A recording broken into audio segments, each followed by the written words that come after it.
Que se passera-t-il si un constructeur automobile crée une voiture dont l'accélération rappelle le mouvement d'une plaque tectonique? Une automobile où le dépassement d'un camion sur autoroute exige l'accord écrit de tous les passagers et une planification rigoureuse 1 kilomètre avant la manœuvre. Selon la logique d'un marché concurrentiel sain, ce bloc de métal aurait dû pourrir en silence dans les arrière-cours des concessions. Mais au lieu de cela, il a brisé les lois fondamentales de l'économie. Les exemplaires d'occasion de cette voiture ont soudain commencé à valoir 1 tiers plus cher que des véhicules absolument neufs. Les gens faisaient la queue pendant des années pour acheter un appareil dans lequel le moteur était coupé non pas par une électronique moderne, mais par un véritable vide, c'est-à-dire littéralement par le néant. Aujourd'hui, nous allons décortiquer l'histoire du succès commercial le plus curieux de l'industrie automobile allemande, qui avait été conçu comme un coffre-fort sur roues et qui s'est transformé en un instrument légal de spéculation financière. En 1968, les ingénieurs de Stuttgart reçurent un nouveau cahier des charges. On leur confia la mission de créer un successeur à la génération précédente des berlines de taille moyenne. L'exigence principale, et absolument incontestable, était la sécurité. Le membre du directoire, Hans Scherenberg, était obsédé par l'idée d'une survie passive maximale des passagers. Il inculquait sans relâche à ses subordonnés le concept des zones de déformation programmée. La voiture devait se déformer lors d'un impact violent strictement selon un scénario d'ingénierie prédéfini. La capsule rigide de l'habitacle devait rester intacte, tandis que les parties avant et arrière de la carrosserie absorbaient toute l'énergie du choc en se pliant en accordéon. Le projet avançait conformément au planning, jusqu'à ce que survienne l'année 1973. La crise pétrolière mondiale éclata. Le carburant aux stations-service devint soudain excessivement cher. La direction du groupe dut réviser d'urgence ses priorités et mettre en pause la phase finale du développement. Les designers, dirigés par Friedrich Geiger, qui prit bientôt sa retraite, confièrent le projet inachevé au génial Bruno Sacco. La nouvelle équipe partit souffler les maquettes en bois dans la soufflerie aérodynamique. Il leur fallait faire en sorte que cette lourde carrosserie anguleuse tranche l'air avec un minimum de pertes, afin d'économiser au moins un peu d'essence chère aux acheteurs. Les ingénieurs lissèrent patiemment les angles, modifièrent l'inclinaison des vitres et optimisèrent les flux d'air. Ils parvinrent finalement à un coefficient de traînée de 0,44. À l'époque, et pour un tel format carré, c'était considéré comme une véritable prouesse d'ingénierie. L'avant-première officielle de la voiture eut lieu en janvier 1976 sur le circuit Paul Ricard, en France. Ce qui se produisit sur le marché immédiatement après la présentation plongea même ses créateurs dans la stupeur. Le premier lot de berlines fut balayé en quelques semaines. Une véritable hystérie consumériste débuta. La demande se révéla si énorme que la file d'attente pour l'achat d'une voiture neuve s'étira sur une durée d'1 an à 3 ans. Les capacités de l'usine ne pouvaient tout simplement pas physiquement satisfaire le nombre de personnes désireuses de donner leur argent. Et c'est ici que la cupidité humaine s'immisça joliment dans l'histoire. Les employés de l'usine automobile avaient le droit corporatif d'acheter une voiture par an avec une remise spéciale. Ils prenaient une berline toute neuve, roulaient prudemment avec pendant exactement 12 mois, puis la sortaient sur le marché secondaire. Là, ils la vendaient aux hommes d'affaires qui disposaient de liquidités mais n'avaient aucune patience pour attendre dans la queue d'usine de 3 ans. La voiture d'occasion d'1 an passait de main en main avec une majoration de 20 ou même 30% par rapport au prix de détail initial. C'était un cas phénoménal et unique dans l'histoire d'après-guerre de l'Allemagne, où une voiture d'occasion du segment grand public coûtait officiellement plus cher que neuve. Les Allemands inventèrent même pour ce phénomène un terme spécial qui se traduisait simplement par « voiture d'1 an ». La direction de la société s'arrachait les cheveux d'impuissance. Les directeurs tentaient d'interdire ces spéculations par des ordres internes, mais juridiquement, ils ne pouvaient rien contre les lois du marché libre. Pour comprendre l'ampleur de cette psychose consumériste, il faut jeter un œil au passeport technique de la modification la plus populaire et la plus répandue de l'époque. C'était la version diesel de base avec l'indice 200D. Sous son long capot se cachait un moteur atmosphérique à préchambre 4 cylindres. Sa cylindrée s'élevait à moins de 2 litres complets. Il délivrait des 55 chevaux vapeur incroyablement modestes. En même temps, la masse à vide de la voiture équivalait à 1375 kg. Le rapport poids-puissance était tel que si l'on attachait une baignoire en fonte à un lourd tracteur de jardin. La voiture accélérait jusqu'à 100 km/h en 31 secondes, et ce à condition que le conducteur maniait habilement la boîte de vitesse manuelle. Les journalistes de l'époque écrivaient avec sarcasme que cette automobile accélérait seulement un peu plus vite que ne poussent les arbres. Si vous commandiez la version avec boîte automatique, vous pouviez tranquillement préparer du café pendant que l'aiguille du compteur de vitesse grimpait lentement vers le haut. La vitesse maximale butait contre la marque dérisoire de 130 km/h. En même temps, le châssis était magnifique. La suspension était entièrement indépendante. À l'avant se trouvaient des doubles triangles, et à l'arrière, les ingénieurs avaient appliqué un axe pendulaire diagonal complexe sur bras obliques avec ressorts hélicoïdaux. La voiture roulait avec fluidité, comme un yacht océanique par mer calme, isolant complètement le conducteur des défauts de la chaussée. Mais le manque catastrophique de puissance engendra un style de conduite tout à fait unique, qui finit par devenir la principale preuve du génie d'ingénierie des créateurs du moteur. En raison de l'insuffisance monstrueuse de dynamisme, les conducteurs des berlines diesel avaient développé un réflexe routier très spécifique. La pédale d'accélérateur dans cette lourde voiture ne fonctionnait pas comme un outil précis de dosage de la traction, mais comme un simple interrupteur marche-arrêt. Pour se maintenir tant bien que mal dans le flot moderne et ne pas se voir suivi par une immense colonne de bourgeois furieux, les propriétaires devaient enfoncer l'accélérateur à fond dès la sortie du garage. Ils ne relâchaient la pédale qu'à l'arrivée à destination. Le moteur fonctionnait constamment à la limite de ses capacités extrêmement modestes. Dans n'importe quel autre univers automobile, une exploitation aussi brutale et continue aurait conduit à la fonte immédiate des pistons. Mais pas dans le cas de la carrosserie 123. C'est précisément cette conduite quotidienne avec la pédale au plancher qui démontra définitivement l'absolue inusabilité du diesel allemand. Les moteurs de la série OM 615, 616 et le célèbre 5 cylindres 617 devinrent l'étalon mondial de la redondance d'ingénierie. Avec un entretien régulier, ils parcouraient sans difficulté de 500 000 à 1 million de kilomètres sans aucune révision majeure du bloc cylindre. La marge de résistance du lourd bloc en fonte et du vilebrequin avait été prévue avec un fanatisme totalement démesuré. On avait l'impression persistante que les ingénieurs avaient conçu le groupe motopropulseur non pas pour une confortable berline, mais pour un groupe électrogène diesel d'une station de brise-glace nucléaire. Autour de cette fiabilité phénoménale s'est développé avec le temps un beau, mais totalement mensonger, mythe de garage. Dans le milieu automobile, on continue encore aujourd'hui d'affirmer que les mécaniciens automobiles restaient massivement sans travail à cause de la 123 Mercedes. C'est un non-sens total. Les employés des stations-service adoraient sincèrement cette voiture.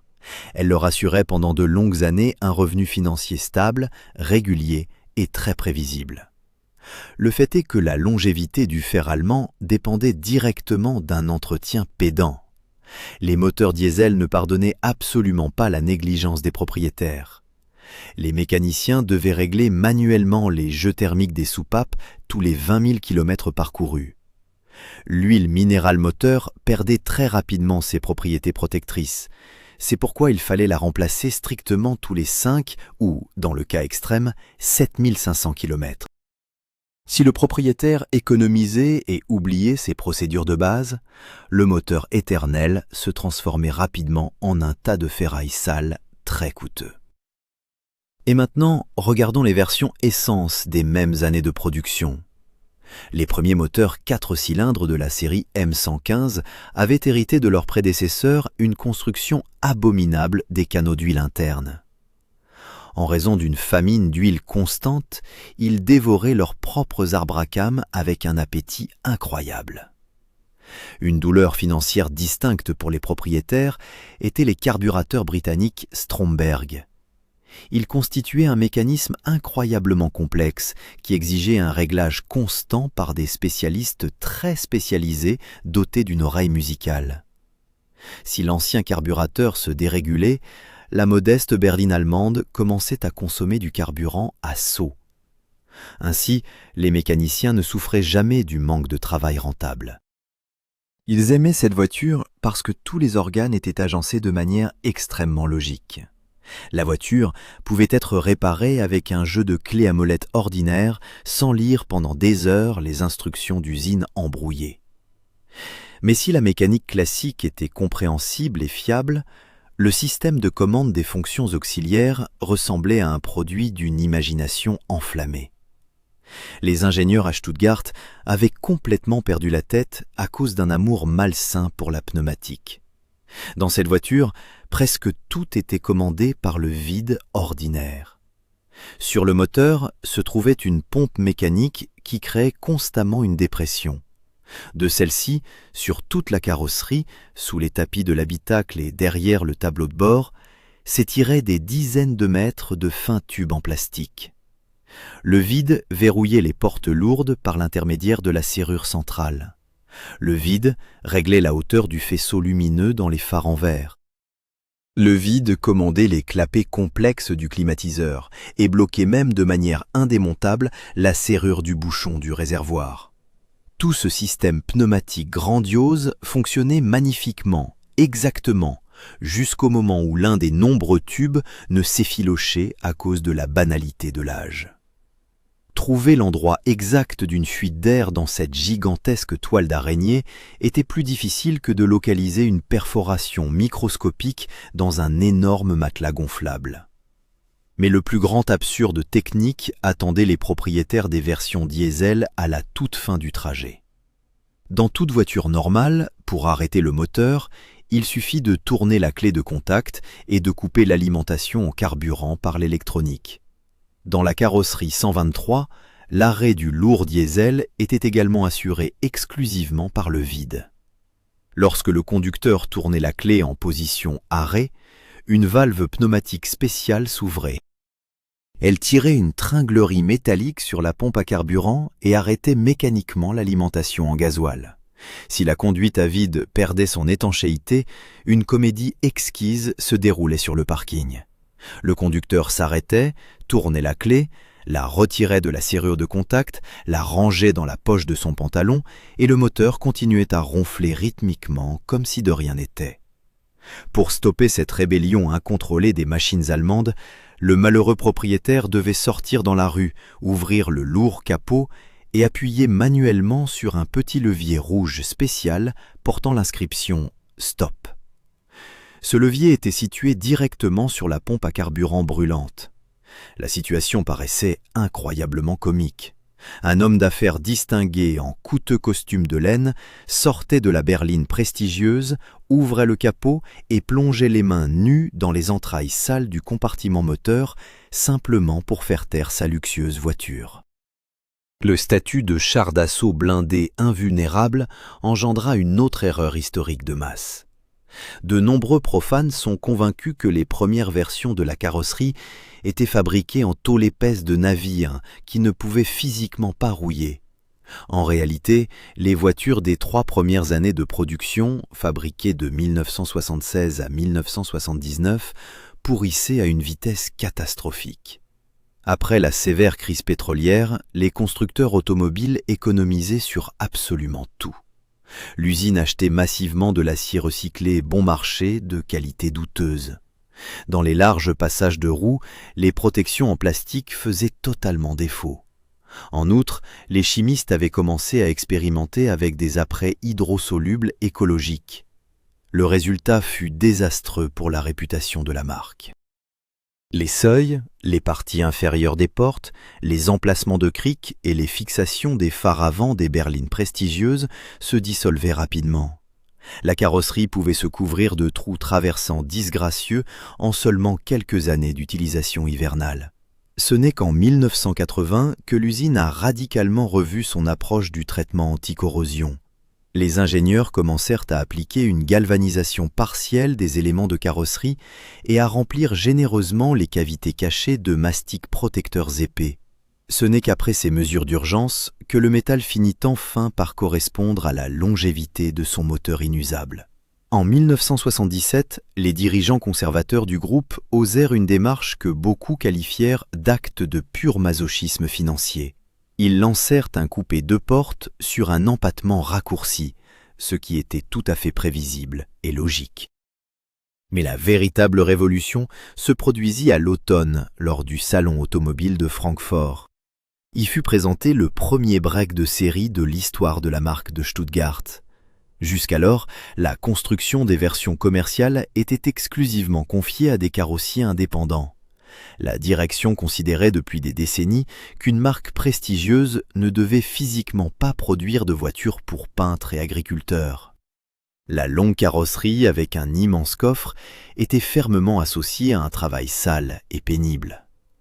Pour préserver l'image premium de la marque, les spécialistes du marketing inventèrent un subterfuge verbal élégant.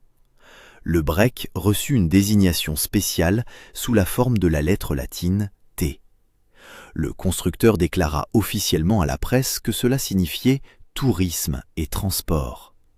Il cherchait ainsi à indiquer que cette grande voiture était conçue exclusivement pour des messieurs respectables. Elle était destinée à ceux qui transportaient dans le coffre un équipement de golf coûteux ou des chiens de chasse de race, et non de sales sacs de ciment de construction. L'assemblage de cette version utilitaire fut confié à une usine distincte à Brême. Les ingénieurs ne cherchèrent pas à économiser sur la construction du châssis. L'essieu arrière reçut un système incroyablement complexe de maintien hydraulique de la hauteur de caisse. Il fonctionnait en lien étroit avec des amortisseurs modernisés. La haute pression dans le circuit hydraulique était créée par une pompe spéciale entraînée directement par l'arbre à cames du moteur. Même si l'on chargeait le grand coffre de lourds lingots de plomb jusqu'au toit, la carrosserie ne s'affaissait pas d'un seul millimètre vers la chaussée. La voiture conservait toujours une position horizontale idéale, quelle que soit la charge. Ce mécanisme hydraulique coûtait des sommes colossales en production de série. Son entretien exigeait une grande qualification de la part des mécaniciens. Mais les acheteurs fortunés accueillirent la nouveauté avec un enthousiasme total. L'universel devint instantanément le symbole européen de la praticité statutaire. En août 1980, une révolution technique tant attendue se produisit sous le capot.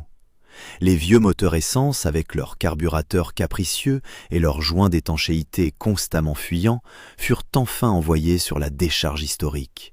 Ils furent remplacés par un tout nouveau moteur 4 cylindres. Celui-ci reçut l'indice d'usine M102. Ce fut un bond colossal en avant. Les ingénieurs appliquèrent une culasse progressive à flux transversal des gaz. Apparut une injection mécanique moderne de carburant. La voiture cessa brusquement de brûler l'essence à des échelles inadaptées. Le moteur commença à réagir de manière vive et prévisible à l'enfoncement de la pédale d'accélérateur. L'automobile finit enfin par rouler exactement comme doit rouler une coûteuse berline allemande de classe affaires. Mais le groupe motopropulseur le plus intéressant fut préparé par les ingénieurs non pas pour le marché européen domestique. Les Allemands créèrent le premier turbodiesel de série européen pour une voiture particulière. Pour base, on prit le lourd et incroyablement endurant moteur 5 cylindres. À son bloc en fonte, on se contenta simplement de fixer un puissant turbocompresseur. Cette solution géniale permit d'extraire de la lourde construction une puissance tout à fait respectable. L'automobile cessa brusquement d'être une gêne lente et irritante sur l'autoroute rapide. Ce mécanisme complexe et follement coûteux était destiné en premier lieu à l'exportation outre-Atlantique. Le principal marché de vente fut choisi aux États-Unis d'Amérique. Les acheteurs locaux adoraient traditionnellement les longs parcours sur les autoroutes droites et larges. Ils achetaient avec un immense plaisir les lourdes voitures diesel capables de rouler des journées entières sans un seul ravitaillement. La turbine offrit à cette carrosserie massive la dynamique nécessaire pour manœuvrer en sécurité dans un flot de circulation américain dense. La même année 1980 vit un progrès technologique paradoxal. À première vue, l'automobile restait le même bloc de métal conservateur du milieu des années 70. Dans les panneaux de porte continuaient à siffler sourdement les tubes à vide désuets de la serrure centrale. Cependant, c'est précisément sur ce modèle analogique que les ingénieurs commencèrent à intégrer massivement le système anti-blocage des freins. C'était une véritable et effrayante symbiose de deux époques complètement différentes. La mécanique complexe de l'hydraulique fut grossièrement unie au premier balbutiement de l'électronique de calcul automobile.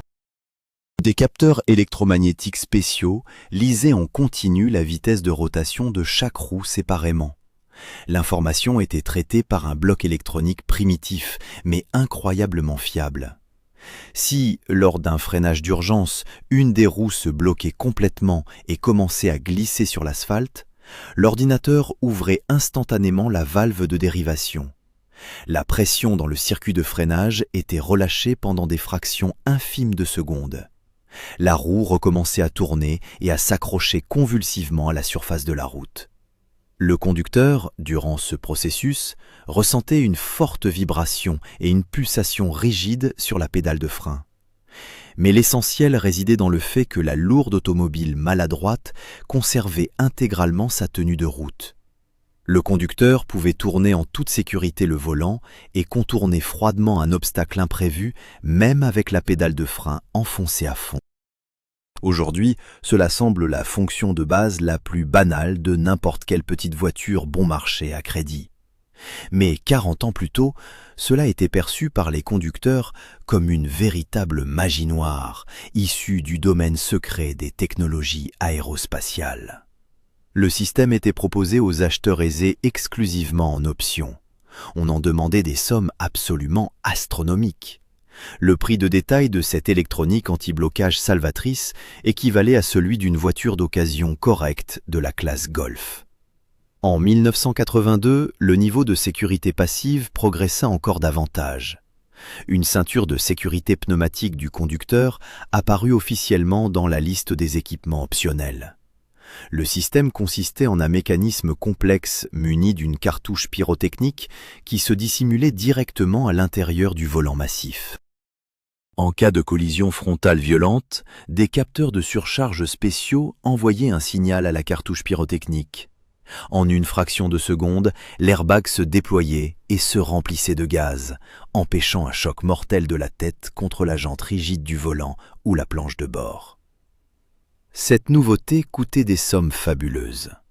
La grande majorité des clients pragmatiques préféraient économiser en comptant sur la solidité de la carrosserie et les ceintures de sécurité de série. C'est précisément pour cette raison que seuls quelques exemplaires équipés de cette technologie salvatrice sont parvenus jusqu'à nous. Cette année devint un triomphe financier absolu pour la société. Les ventes atteignirent leur maximum historique.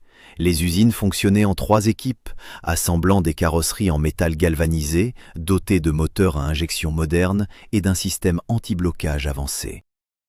L'automobile se trouvait au sommet de son développement technique et de sa renommée sur le marché. Mais en novembre 1984, la direction de la marque présenta fièrement au monde un tout nouvel héritier. L'automobile, avec l'indice d'usine 124, ressemblait à un vaisseau spatial ayant atterri par accident sur l'autobahn allemand. Elle arborait une aérodynamique incroyable, une suspension arrière multibras complexe et une quantité énorme de microélectronique moderne. Face à cette nouveauté haute technologie, l'ancienne carrosserie carrée se transforma instantanément en une rareté muséale antique. La demande diminua logiquement. Mais ensuite se produisit quelque chose de tout à fait surprenant. Des centaines de clients conservateurs, en voyant la construction complexe de la nouveauté, se précipitèrent dans les centres de vente. Ils passaient massivement des commandes pour le modèle en fin de production. Les gens craignaient sincèrement l'électronique complexe et préféraient acheter la mécanique éprouvée par les années. Ils prenaient les voitures littéralement pour la dernière fois, comprenant que l'ère des automobiles simples et inusables disparaissait irrévocablement dans l'histoire. Le déclin de la légende engendra l'un des plus beaux et des plus tenaces mythes automobiles de l'histoire de l'Europe. De nombreuses publications spécialisées écrivent encore aujourd'hui avec assurance que les chauffeurs de taxi allemands organisèrent une grève massive devant le siège du groupe. Ils auraient catégoriquement refusé de passer à la nouvelle modèle et auraient exigé de la direction de l'usine de poursuivre éternellement la production de l'ancienne carrosserie éprouvée. En réalité, tout se déroula un peu autrement et bien plus prosaïquement. En 1984, la nouvelle modèle souffrait effectivement d'un nombre monstrueux de prétendues maladies infantiles. Les voitures avaient des problèmes de câblage complexes, la suspension innovante cliquetait et la qualité d'assemblage des plastiques de l'habitacle provoquait des larmes de déception. Les chauffeurs de taxi, habitués à rouler pendant des années sur du vieux fer blindé, étaient furieux des pales constantes. Ils rédigèrent effectivement une pétition collective en colère à Stuttgart et organisèrent un cortège automobile de protestation. Environ 1000 conducteurs mécontents y participèrent. Mais ils ne demandèrent nullement d'arrêter le progrès technique et de ramener l'ancienne voiture sur la chaîne de montage. Ils exigeaient seulement avec fermeté que le constructeur résolve immédiatement tous les problèmes techniques du nouveau modèle et porte sa qualité aux standards habituels de la marque. La direction de la société dut injecter d'urgence des millions de marques pour mettre à niveau les voitures sous garantie directement en cours de production, sauvant sa réputation premium. La dernière berline de l'ancienne série sortit de la chaîne à Sindelfingen en janvier 1986. Un peu plus tard, à Brême, fut assemblé le dernier universel. Le tirage usine final s'éleva à 2 696 915 exemplaires. À l'époque, c'était un record de production absolu et incontesté dans l'histoire de la société de Stuttgart. L'ironie historique de cette voiture réside dans sa double nature absurde. Les ingénieurs cherchaient à créer la berline premium la plus sûre et la plus confortable du monde. Ils finirent par construire un tracteur commercial inusable, devenu symbole d'endurance pour les chauffeurs de taxi des pays du tiers-monde. Ils dépensèrent des millions en aérodynamique, mais la voiture accélérait jusqu'à 100 km/h en 31 secondes. Ils introduisirent le système anti-blocage des freins et les premières airbags, tout en continuant à couper le moteur avec un simple morceau de tube en plastique à vide. Cette automobile devint grande non grâce à son châssis hydraulique complexe ou à ses zones de déformation innovantes. Elle devint culte malgré tout. Elle prouva au monde que la marge de résistance excessive du bloc-cylindre en fonte comptait bien plus pour l'histoire que n'importe quel assistant électronique complexe. Cette voiture a survécu à ses créateurs, aux crises pétrolières, à l'effondrement de pays et à la chute de régimes politiques. De nombreux exemplaires continuent encore aujourd'hui de démarrer chaque jour et de transporter lentement leurs propriétaires sur les routes défoncées d'Afrique et du Moyen-Orient.